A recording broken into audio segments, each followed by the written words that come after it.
የቀይ ባህር ጉዳይ ህጋዊ፣ ታሪካዊ፣ መልክዓ ምድራዊ እና ኢኮኖሚያዊ ጥያቄ ነው ብለን እናምናለን።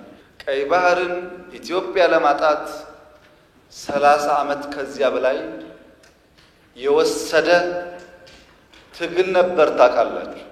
በ30 ዓመት ትግል ውስጥ በብዙዎች ርብርብ ነው ኢትዮጵያ ያጣችው። ሌላ 30 ዓመት ያስፈልጋታል ብዬ ግን አላስብም።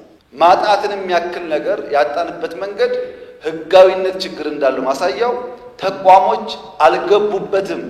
ካቢኔው አያውቀውም። አንድ ገጽ ወረቀት ማግኘት አልቻልንም። እንዴት እንዳጣ ነው የሚያስረዳ። ህጋዊ ባልሆነ መንገድ ያጣነው ጉዳይ ማን ወሰነው ብሎ መጠየቅ ግን ከማንም ሊና ካለው ሰው የሚጠበቅ ይመስለኛል። በፍጹም የውጊያ መሻት የለንም። በህጋዊና ንግግር ሊፈታ ይችላል ነው። ሚሊዮን% እርግጠኛ ነኝ ኢትዮጵያ ተዘግታ አትኖርም። ማንም ፈለገም አልፈለገም።